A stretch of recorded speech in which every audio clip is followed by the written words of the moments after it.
Hello दोस्तों, मेरा नाम पूर्ण और आप देख रहे हैं गोल्डन फिजिक्स। हम पढ़ रहे थे कोरिलेस फोर्स के बारे में। हमने पिछली क्लास में पढ़ा था कि कोरिलेस फोर्स पर किसी समतल पर कोई बिंदु है तो उस पर किस प्रकार कोरिलेस बल लगता है जब वो गतिमान होता है। और इसी के कारण हमने ये पढ़ा था कि चक्रवात किस प्रकार आते हैं। तो ये सब पढ़ा था हमने कोरिलेस फोर्स के बारे में। अब हम पढ़ेंगे उस कोरिलेस फोर्स के बारे में कि पृथ्वी पर कोई कण है m द्रव्यमान का। यदि हम उसको ऊपर फेंकते हैं तो ऊपर फेंक के जब वो कण वापस पृथ्वी पे आता है वो उसी स्थान पर नहीं आता, वो अपने स्थान से खिसक जाता है। जो खिसकता है वो विस्थापन होता है। तो वो अपनी पृथ्वी पर जो फेंका गया कण है वह कितना विस्थापित होता है, वो कोरिलेस बल के कारण होता है। तो कितना विस्थापित होता है आज हम उसके बारे में पढ़ेंगे और उस कण पे कितना कोरिलेस बल लगता है। तो चलिए शुरू करते हैं। तो हमने जो पिछली क्लास में पढ़ा था उसी के आगे से करते हैं कि हमने कोई हमने पृथ्वी माना है कि ये पृथ्वी है। इस पे कोई बिंदु P माना था, ये बिंदु P है और ये इसका अक्ष है जिससे ये रोटेट कर रही है। ये रोटेट कर रही है ओमेगा कोणीय वेग से। ये बिंदु P है, इसको हमने माना ये बिंदु P है, ये हम P है, ये O है। तो ये अक्षांश से लैम्डा डिग्री कोण बनाता हुआ कोई बिंदु P है पृथ्वी के ऊपर। तो हमने माना था कि P बिंदु पर जो द्रव्यमान है वो m द्रव्यमान है। इसको मूल बिंदु मान ले तो इस साइड पूर्व की ओर इसका x डैश अक्ष मानते हैं और उत्तर की ओर y डैश अक्ष मानते हैं और ऊपर की ओर z डैश मानते हैं। और जो ओमेगा होगा वो ये ओमेगा होगा और ये लैम्डा और जो ये है ओ डैश, ये ओ डैश है। हमने अद्वितीय निर्देश तंत्र पढ़ा था, उसी के सापेक्ष हमने ये निर्देश तंत्र माना है, इसलिए इसके सारे डैश माने। तो ओ डैश इसका मूल बिंदु होगा और ये P बिंदु है। इसको हमने बिंदु P को मूल बिंदु मानते हुए हमने ये दिशाएं मानी है। तो ये चित्र इस प्रकार बना सकते हैं। तो ये होगा P बिंदु, यहां मानते ये बिंदु P है। तो ये O है, ये P है। तो P के पूर्व में x डैश मान लिया, उत्तर में y डैश मान लिया और लंबवत ऊपर की ओर z डैश मान लिया। और जो ये है ओमेगा कोणीय वेग से रोटेट कर रही है, ये लैम्डा है और ये अपने अक्षांश से लैम्डा डिग्री कोण बनाती है। अब देखिए, और ये बिंदु P है। तो आप थ्योरम थोड़ा सा लिख लीजिए कि पृथ्वी के क्षैतिज तल पर, माना पृथ्वी के क्षैतिज तल पर एक बिंदु P है, एक बिंदु P है जिसका द्रव्यमान m है। को मूल बिंदु मानते हुए P के पूर्व में x डैश अक्ष और P के उत्तर में y डैश अक्ष और इसके ऊर्ध्वाधर z डैश अक्ष है। इस प्रकार है कि ये ऊपर की ओर जाएगा, ये z डैश यानी के कैप मानेंगे इसकी तरफ, और जो ये है इस साइड ये पूरा हो गया, और जो मेरी साइड है पीछे की तरफ, जो y डैश ये पीछे की तरफ है और जो k डैश है वो ऊपर की तरफ है और ये इस साइड है। x तो समझ में आ रहा है, लेकिन y डैश मेरी तरफ है और ये ऊपर की तरफ है। ये इस प्रकार है। तो ये मान ले, तो हमने कल पढ़ा था कि ओमेगा के घटक मानेंगे ये और ये। तो अब चलिए ओमेगा के घटक मानते हैं। तो कोणीय वेग ओमेगा, तो हम लिख सकते हैं पृथ्वी कोणीय वेग ओमेगा से घूर्णन कर रही है। तो कोणीय वेग ओमेगा के घटक, कोणीय वेग ओमेगा के घटक। तो ओमेगा के जो घटक होंगे वो होंगे ओमेगा इसका इस साइड cos लैम्डा हो जाएगा, cos lambda j cap, j dash cap, और इस साइड इसका साइन हो जाएगा। तो omega sine lambda k dash, ये समीकरण 1। अब देखिए जो ओमेगा है वो तो ये हो गया। अब हमें क्या चाहिए, हमें निकालना है कोरिलेस फोर्स, और कोरिलेस फोर्स होता है -2m ओमेगा क्रॉस v। तो हमें ओमेगा पता चल गया। अब हमें पता करना है v डैश। v डैश क्या है कि कोई कण की बिंदु पे है, उसको हमने ऊर्ध्वाधर फेंका है, तो ऊर्ध्वाधर फेंकने पर क्या वेग होगा वो उसको v डैश मानते हैं। तो ये बिंदु P है, इसको कण को हमने h ऊंचाई पर फेंका है। तो हम निकालना चाहते हैं कि h ऊंचाई पर इसका वेग क्या होगा। तो या फिर ऐसे मान लेते हैं कि इस ऊंचाई को तय करने के बाद इसका वेग क्या होगा। ऊर्ध्वाधर फेंके गए कण का ऊपर है, इसका ऊर्ध्वाधर फेंके गए कण का वेग, तो हम न्यूटन की तीसरी समीकरण की वी स्क्वायर बराबर यू स्क्वायर प्लस 2as। अब देखिए v है फाइनल वेग तो वी स्क्वायर, और ये है प्रारंभिक वेग। अब देखिए वी स्क्वायर तो होगा 0, मैं बताता हूं क्यों। जब यहां पे था कण, यहां पे था, तो उसका वेग देंगे तो ही तो एच ऊंचाई पे पहुंचेगा। जब हम किसी कण को वेग देंगे तभी तो ऊंचाई पे जाएगा, यदि हम उसको वेग नहीं देंगे तो ऊंचाई पे नहीं जाएगा, वो वहीं का वहीं रह जाएगा। तो हमने इसको वी नोट वेग दिया, मतलब प्रारंभिक वेग वी नोट दिया। लेकिन जब अधिकतम ऊंचाई पे पहुंच गया, जब लास्ट स्टेज पे पहुंच गया, तो क्या होगा, कण रुकेगा और रुक के क्या होगा, फिर वापस आएगा। तो हम क्या करते हैं, मानते क्या कि फाइनल स्थिति पे क्या होगा, वेग 0, एच ऊंचाई पे पहुंचने पर वेग 0। और अब देखिए हमने प्रारंभिक वेग माना है वी नोट, कि वी नोट वेग से बगाए तो एच ऊंचाई तय की, तो प्रारंभिक वेग हो गया वी नोट स्क्वायर। अब देखिए 2 का तो 2 कांस्टेंट, जी जो ए है त्वरण, त्वरण क्या होगा, गुरुत्व त्वरण के अधीन कार्य करेगा। लेकिन गुरुत्व त्वरण किस साइड लग रहा है, नीचे की साइड, कण जा रहा है ऊपर की साइड, यानी उल्टी दिशा में लग रहा है, तो यानी इसका माइनस आएगा। तो ये जी का माइनस और ये जी, और एस क्या है, विस्थापन। तो विस्थापन कितना तय किया, ये विस्थापन तय किया, यानी वो एच ऊंचाई तक जाएगा तो सीधा विस्थापन हो गया, ये हो जाएगा एच। अब देखिए इसको वी नोट किधर ला रहे हैं, minus v naught square minus 2gh, minus minus cancel, v naught हो जाएगा अंडर रूट 2gh। अब देखिए जो अंडर रूट 2gh है, ये आ गया वेग, हमने इतना वेग देंगे तो ऐसे तक तय करेगा। लेकिन जो ये वेग है ये कौन सी दिशा में है, ये है ऊर्ध्वाधर, ऊर्ध्वाधर कौन सी दिशा है, जेड, तो जेड का क्या आएगा, के डैश। तो हम लिख सकते हैं वेग ऊर्ध्वाधर फेंके गए कण का वेग, क्या लिखते हैं, ऊर्ध्वाधर फेंके गए कण का वेग। मैंने आपको बता दिया कि ये वेग किस प्रकार निकला है। अब मैं यह लिख रहा हूं वी नोट बराबर अंडर रूट 2gh के डैश,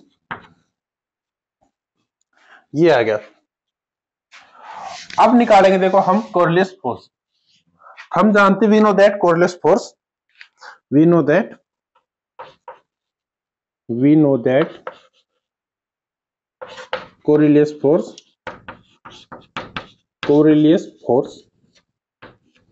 कोरिलेस फोर्स होगा F बराबर माइनस, हमें चाहिए विस्थापन, विस्थापन के लिए हमें चाहिएगा त्वरण।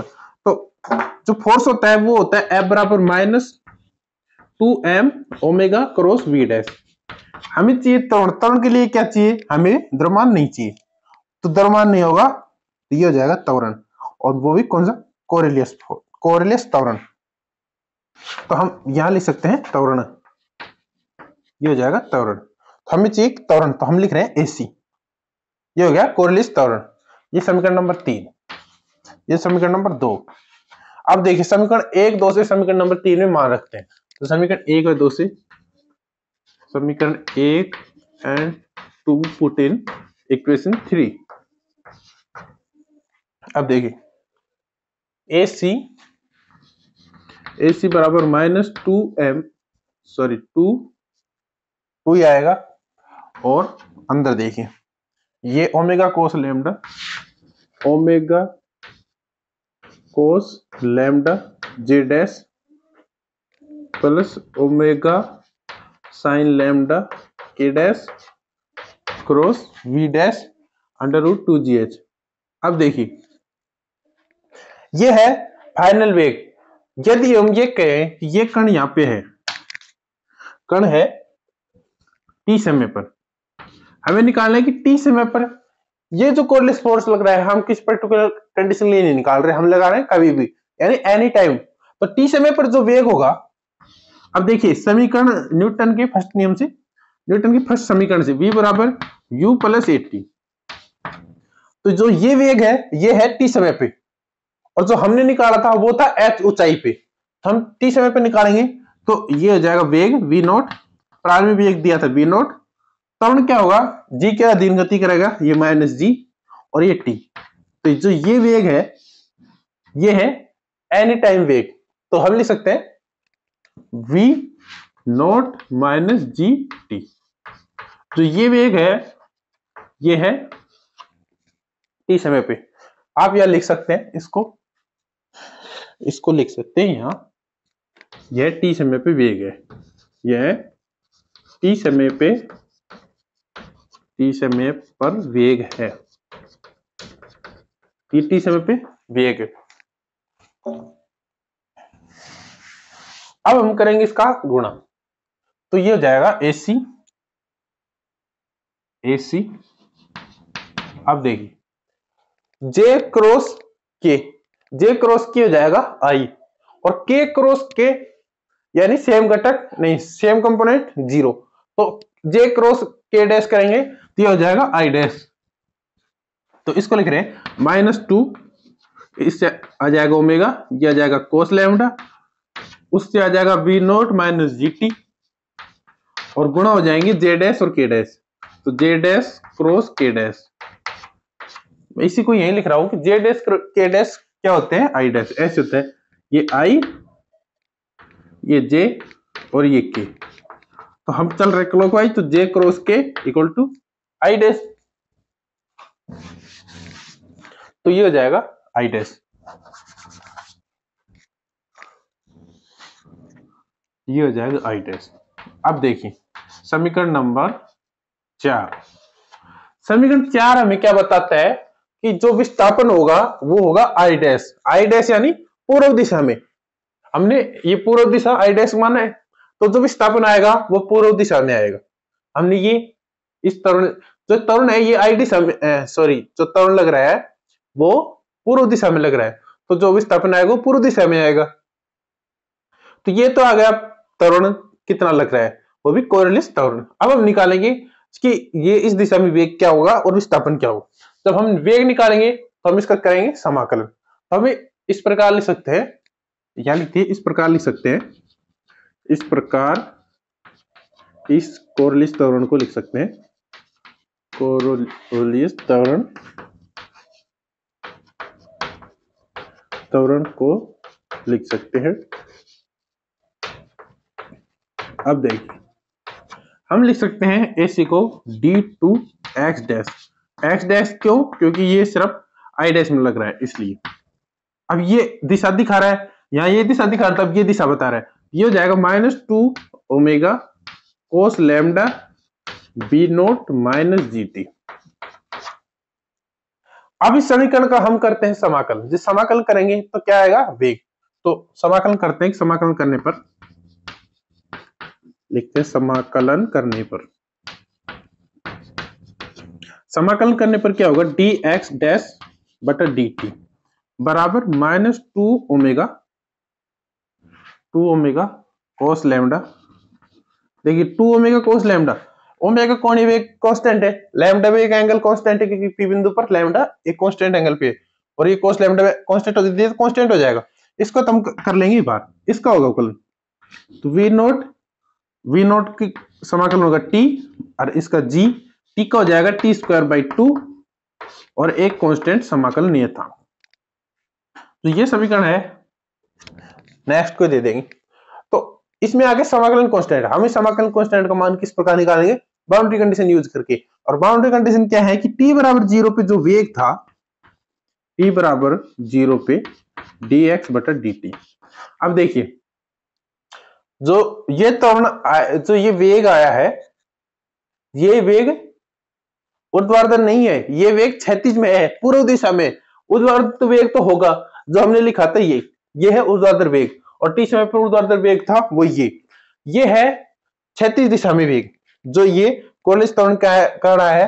तो जो ये वेग है ये तो वेग है, लेकिन हम क्या कह रहे हैं कि ये मुड़ जाता है, ये विस्थापन हो गया। तो जो ये वेग है जिसको इस साइड लेके आया है वो है कोरिलेस वेग, ये वाला वेग जो साइड लेके आए। लेकिन अब देखिए t बराबर 0 पे ये विस्थापित नहीं होता, ये कुछ समय पश्चात यह अपनी दिशा से मुड़ जाता है और विस्थापन दर्शाता है। तो लेकिन t बराबर 0 पे कोई विस्थापन नहीं होगा, यानी t बराबर 0 पे इसका कोई वेग नहीं होगा, विस्थापित नहीं हो रहा, तो इसका मतलब वेग नहीं है। तो t बराबर 0 पे dx बटा dt 0 होगा। अब देखिए dx बटा dt 0 मान लिया, ये 0, t0 तो ये 0, t0 तो ये 0, ये 0, ये टोटल 0, ये पूरा 0, तो c1 0, ये 0। मैं कर रहा हूं, देखो ये 0 बराबर, इसको लिख सकते हैं 2 ओमेगा कोस लैम्डा, और ये 0 माइनस 0 प्लस C1। अब देखिए ये भी 0 हो जाएगा, 0 बराबर 0 प्लस C1, C1 आ जाएगा 0। तो हम यहां से लिख सकते हैं कि C1 बराबर 0। अब देखिए, अब मैं इसको साफ कर रहा हूं।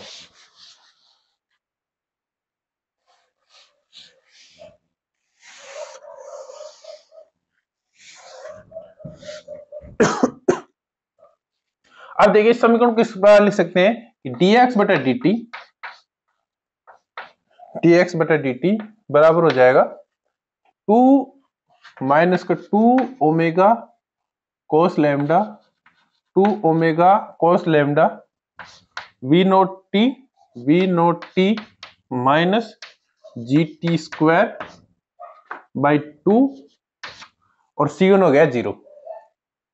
तो जो ये है, ये समीकरण है वेग की, ये समीकरण नंबर 5। अब देखिए ये वेग है, इसका करेंगे फिर से समाकलन आएगा विस्थापन, तो हम इसका करेंगे समाकलन। तो समाकलन करने पर लिखेंगे, समाकलन करने पर क्या होगा, x डैश बराबर माइनस 2 ओमेगा कोस लैम्डा, ये तो कांस्टेंट, इसका होगा v naught t square by 2 और GT क्यूब बाई 6 प्लस, अब देखो C1 कांस्टेंट तो काम ले लिया, अब लिखेंगे C2 कांस्टेंट। समाकलन पर जो कांस्टेंट आता है वो C2। अब C2 के लिए हम बाउंड्री कंडीशन लगाएंगे। अभी मैंने बताया था इसकी कोई कण P है, यहाँ पे था, और ये विस्थापन दर्शा रहा है ऐसे। तो जब t बराबर 0 होगा तो इसका विस्थापन भी नहीं होगा और वेग भी नहीं होगा। इस दिशा में होंगे लेकिन इस दिशा में नहीं होंगे, पूर्व दिशा में नहीं होंगे, यानी पश्चिम दिशा में नहीं होंगे। तो I में नहीं होंगे, सिर्फ K में होंगे जो विस्थापन होगी। तो t बराबर 0 पे x डैश 0, जब ये 0 तो C2 0, ये हो जाएगा C2 0। देखिए जो समाकल नियतांक होते हैं उनका मान हमेशा बाउंड्री कंडीशन से निकलता है। वैसे तो मैथ में तो आपने पढ़ा होगा, नहीं पढ़ा तो फर्स्ट ईयर में आगे पढ़ेंगे भी, कि जो समाकल नियतांक होते हैं उनके लिए मैथ में समाकल नियतांक के लिए बाउंड्री कंडीशन दी होती है, और लेकिन हमें यहाँ बाउंड्री कंडीशन निकालनी पड़ती है। तो हमने दोनों बाउंड्री कंडीशन लगा दी, या C2 0। तो जो x डैश आ गया, x डैश बराबर minus 2 omega cos lambda, v naught, देखो इसमें टी स्क्वायर कॉमन आ सकता है, 2 को अंदर गुणा कर सकते हैं, ये भी साथ साथ कर ही देते हैं। देखिए x डैश बराबर 2 को अंदर गुणा किए तो ये 2 और ये 3, बाहर बचेगा माइनस ओमेगा कोस लैम्डा, इसमें से टी स्क्वायर कॉमन ले लेंगे तो ये बचेगा वी नोट, और 2 से 2 कैंसिल हो गया था, ये बचेगा g, और ये बचेगा t, और ये बचेगा 3 और टी स्क्वायर बार वी नोट बार, ये सही है। तो ये समीकरण नंबर जो 6 है, तो समीकरण नंबर 6 है, ये दर्शाती है विस्थापन को। टी समय पर क्या विस्थापन होगा, ये समीकरण नंबर 6 दर्शाती है। अब हमें क्या करना है, अब हम निकालेंगे कि जो जब कण h ऊंचाई पर पहुंच जाता है तो उसका कुल विस्थापन कितना होगा। तो उसका कुल विस्थापन निकालने के लिए हम लगाएंगे टाइम के लिए कंडीशन। तो जब वेग v नोट था तो जो समय लगेगा पहुंचने में उसको ये होगा v नोट बाई जी। कैसे वो बताता हूं। तो इसके नीचे आप लिखिए, समीकरण नंबर 6 के नीचे, यह एक कोरलेस बल के कारण विस्थापन का सामान्य व्यंजक है। अब लिखिए आगे, जब कण h ऊंचाई तय करता है तो उसे में लगने वाला समय, तो देखिए उसमें लगने वाला समय, उसके आगे से लिख रहा हूं, आपकी थ्योरी लिखनी है, उसमें लगने वाला समय,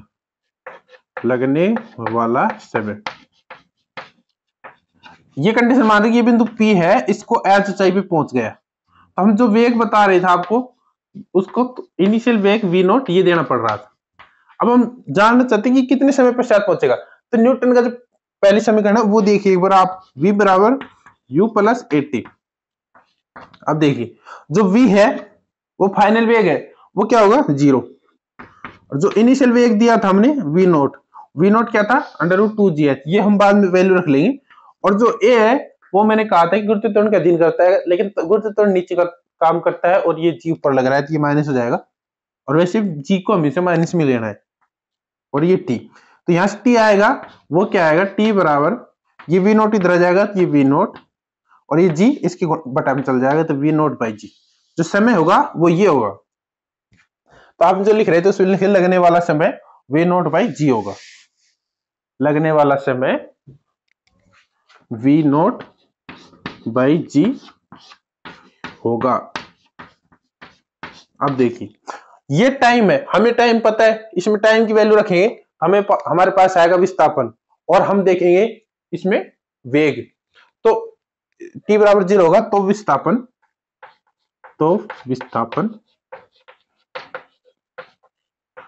विस्थापन होगा वो होगा x डैश बराबर minus omega cos lambda v naught minus g by 3 गुणा t की वैल्यू रखेंगे v नॉट बाई जी, ये हो जाएगा v नॉट बाई जी। और यहां t की वैल्यू रखेंगे ये हो जाएगा v नॉट बाई जी का स्क्वायर। अब देखिए आगे, जी से जी कैंसिल, ये क्या बचा v naught minus v not by 3। तो v नॉट में से v नॉट बाई 3 गया तो क्या बचेगा 2v नॉट बाई 3। ये हो जाएगा 2 तो ऊपर बचेगा 2/3 v नॉट, 2v नॉट बच गए। और ये हो गया ओमेगा, ये माइनस, और ये हो जाएगा कोस लैम्डा और ये हो जाएगा v नॉट बाई जी का स्क्वायर। इसी के साथ ये भी देखिए, यदि हम ऊपर और नीचे जी का गुणा कर दें, ये जी नीचे और ये जी ऊपर गुणा कर दिया, तो हम इसे इस प्रकार लिख सकते हैं कि v नॉट बाई जी इसके साथ हो जाएगा और ये जी बाहर आ जाएगा। तो -2/3 ओमेगा और ये जी, ये हो जाएगा ओमेगा और ये जी, और ये हो जाएगा v नॉट बाई जी, ये v नॉट बाई जी का स्क्वायर, ये हो जाएगा v नॉट बाई जी का क्यूब और कोस लैम्डा। जो ये विस्थापन आया है ये कब का है, जब कण P से यानी पृथ्वी पे से कण h ऊंचाई तय कर लेता है तो उसका विस्थापन ये आएगा। ये बात आती हुई कि यहां से कण बगैर ऊपर जाके रुक गया तो कण वापस भी आएगा, लेकिन उसकी बाद में पढ़ेंगे। उससे पहले ये पढ़ते हैं कि जब कण ऊपर पहुंच गया तो उसका विस्थापन ये आ गया तो उसका वेग क्या होगा। उस समय जो पूर्व दिशा में वेग होगा कोरिलेटिव बल के कारण, उसका वेग क्या होगा, हम पढ़ रहे हैं वेग।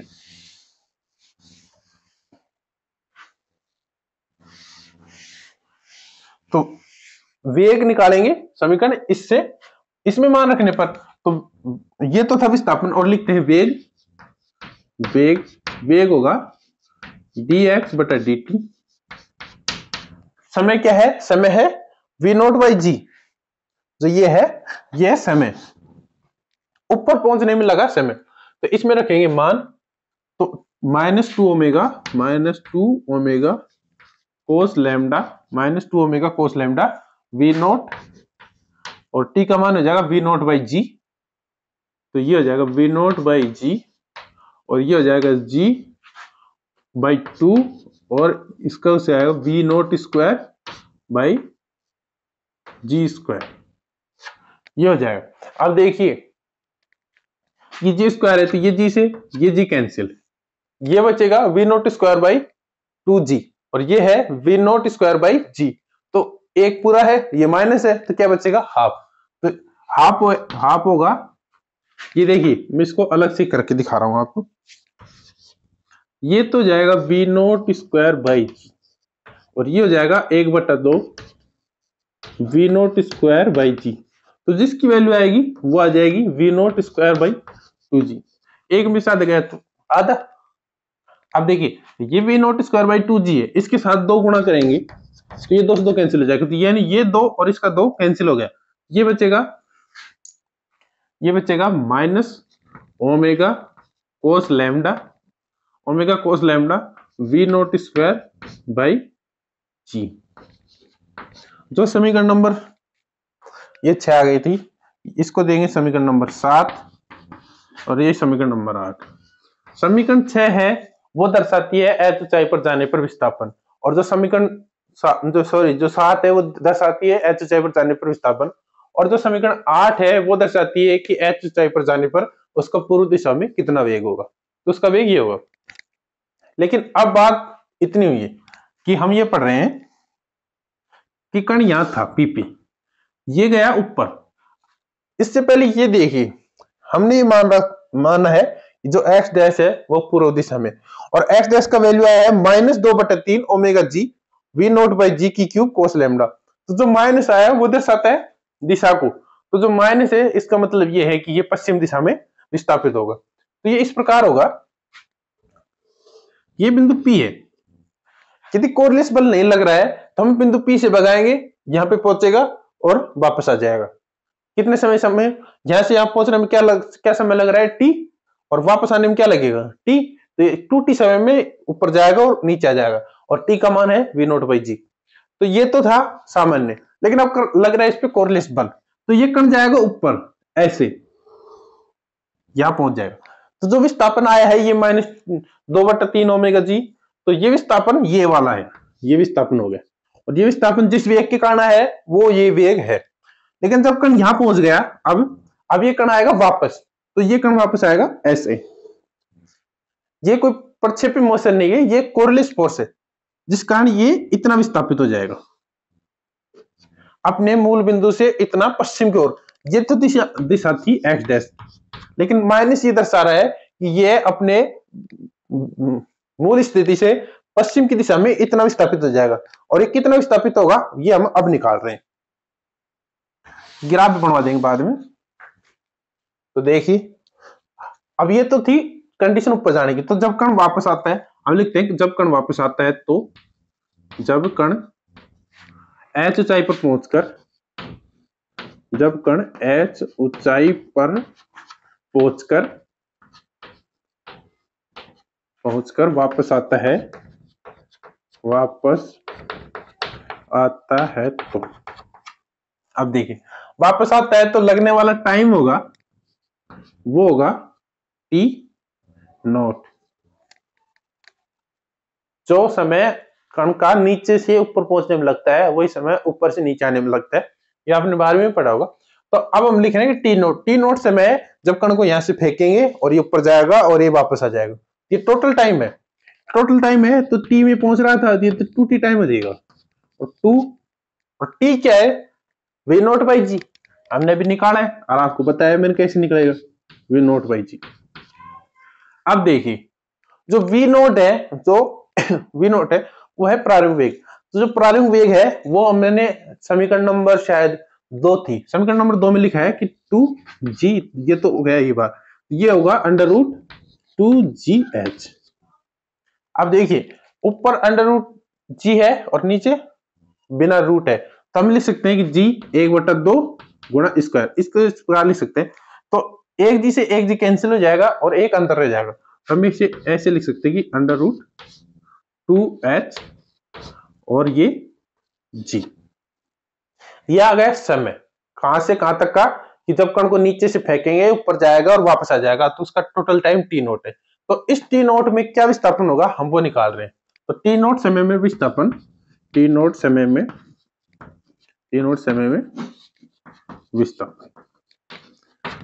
में जो विस्थापन है यह है एक्स डैश विस्थापन नीचे से ऊपर का, तो टी नॉट समय में विस्थापन होगा एक्स नॉट डैश, ये होगा टोटल विस्थापन। जो टोटल विस्थापन है वो ये होगा, हम रखेंगे समीकरण इसमें मान, तो समीकरण ये है इसमें वो वाला मान रखेंगे, या फिर समीकरण नंबर इसी में हम लिख सकते हैं, इसमें तो टाइम हो ही गया, इसी में रखेंगे। तो माइनस ओमेगा कोस लैम्डा देखो वी नॉट की वैल्यू होगी वी नॉट बाई जी रख दिया हमने, और ये आ गया, ये तो था टी समय के लिए और ये 2t समय के लिए लिखेंगे तो ये डबल हो जाएगा। सही है, तो ये होगा अंडर रूट वी नोट। तो v naught under root 2gh minus g. T का क्या होगा, टी का वैल्यू क्या होगा, अब टी की जगह 2t होगा। ये जो वैल्यू है ये तो समय की, तो हम टोटल समय कर रहे हैं तो इसकी जगह ये टी नोट होगा और उसकी वैल्यू ये होगी कि 2 अंडर रूट 2h बाई जी, और बाहर होगा टी स्क्वायर इसका स्क्वायर, तो 2 अंडर रूट 2h बाई जी का स्क्वायर। अब देखिए इसको सोल्व कर लेते हैं, फिर हो जाएगा टॉपिक पूरा। अब देखिए ये है under root 2gh, under root 2gh। अब ये देखिए g और ये अंडर रूट जी, यानी ये कंडीशन आ गई ये वाली।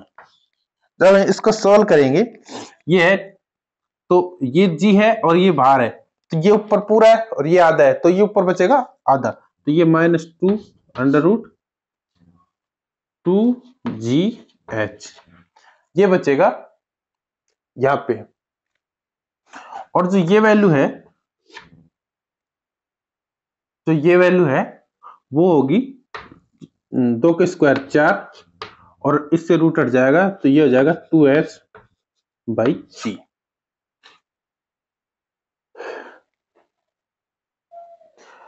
तो ये वैल्यू आ गई। अब हम लिखेंगे वैल्यू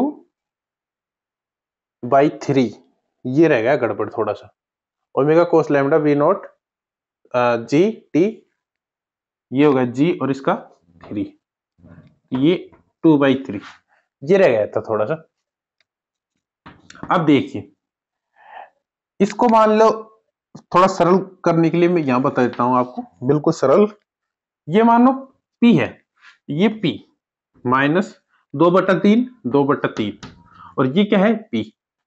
अब देखो इसका 3 ले लिया तो ये 3p हो गया, ये -2p हो गया, 3p में 2p गया p, तो ये p/3, ये p/3 बचेगा। तो इसका मतलब क्या है कि अंडर रूट 2gh/3 बच गया है, तो ये बच गया माइनस ओमेगा कोस लैम्डा, ये हो गया अभी मैंने बताया था g/3 p/3, इसका मतलब 2gh/3, और ये हो गया 4 दूनी 8 8h/g। अब हम इसको लिख रहे हैं यहां पे, टॉपिक थोड़ा बड़ा है लेकिन इंपॉर्टेंट है। अब देखिए ये 8 है, ये 2 है, ये 3 है, इस सबको लिखते हैं minus omega by 3 cos lambda. अब देखिए ये है g, हम इसको ऊपर नीचे g से गुणा करते हैं, यह है आधा h और यह है पूरा h, तो हम इसको लिख सकते हैं टोटल h कितनी हो गई, h की घात, h का एक तो आधा है और एक है पूरा, तो ये क्या हो गया 2 और 1 3, तो h की घात 3/2, h की घात 3/2 हो गई। अब देखिए g आधा है और g की भी हम पूरा करना चाहें तो g को ऊपर नीचे गुणा करेंगे, ये g को हटा देंगे, नीचे अंडर रूट हो जाएगा, ये तो सीधा ही हो जाएगा, और ये 8 है और ये 2 है, और यदि 2 को हम अंदर लेके जाएं, इस 8 में से 2 को अंदर लेके जाएं और 4 हम बाहर रख रहे हैं, तो 4 को मैं बाहर लिख देता हूं, ये 4, और जब 2 अंदर जाएगा तो 2 का स्क्वायर यानी 2 की घात 1 और ये 2 की घात आधा, तो 2 की घात 3/2, तो ये 2h की घात 3/2 हो गई। अब रह गया g, तो g का क्या है, g का आधा ऊपर है और एक पूरा है, तो g हो जाएगा, g की घात हो जाएगी 1/2, g की घात हाफ। हम इसको इस प्रकार लिख सकते हैं कि 3/2 है तो इसको हम एक पूरा लिख लेंगे, तो ये हो जाएगा 2h/g, 2h ही लिख देते हैं, और जो बच गया वो हो जाएगा 2h/g या हम लिख सकते हैं कि 8h³ उसका करेंगे तो 8h³ हो जाएगा, और ये g का आधा है तो आधा रह जाएगा, तो ये 4/3 ओमेगा बचा। सही है। इसको इस प्रकार लिख सकता हूं, 1 मिनट, थोड़ा सा कैलकुलेशन थोड़ा वो हो रहा है, बाकी सही है। अब देखिए ओमेगा 4/3 ओमेगा कोस लैम्डा, ये तो हो गया। अब जो ये वैल्यू बच गई है मैं इसको यहां सोल्व करके बता रहा हूं, आपको थोड़ा दिक्कत होगी। तो ये है √2gh, और ये है 8h, और ये है g, ये 3 है, इसको तो हमने लिख लिया। अब देखिए इस 8 को भी हमने 4 × 2 लिख लेते हैं। 4 तो हमने बाहर लिख लिया, अब बच गए 2, तो 2 की घात 1 और 1/2, तो 2 की घात 3/2। h है, h 1 है और आधा है, तो h की घात 3/2। और जो g है वो ऊपर आधा है और नीचे पूरा है, तो g आधा नीचे बच जाएगा, तो g का आधा। अब देखिए 2 को 3/2 से लिखेंगे, तो 2 और h इन दोनों की घात 3/2 है, तो 2 की घात 3/2। तो 2 को अंदर 3 की क्यूब है और 1/2 है, तो 3 को अंदर ले जाएंगे तो 2 की क्यूब 8, h की क्यूब 8, बट और जो हाफ है उसको बाहर रख लेते हैं, और g है, g का भी हाफ है, तो हम इस पूरे का हाफ कर देते हैं। हम इसलिए लिख रहे हैं कि फॉर्मूला थोड़ा सही लगे, और तो कुछ नहीं है, बाकी कैलकुलेशन तो वही है। तो हम इसको लिख सकते हैं 8h³ बाई g का हाफ। तो जी वैल्यू आ गई -4/3 8h³ बाई g की हाफ ओमेगा कोस लैम्डा। तो जो ये विस्थापन आया है -4/3 omega cos lambda 8h³ by g का हाफ, ये दर्शाता है कुल विस्थापन जब कण नीचे से ऊपर जाता है और ऊपर जाके वापस नीचे आ जाता है, ये दर्शाता है कुल विस्थापन।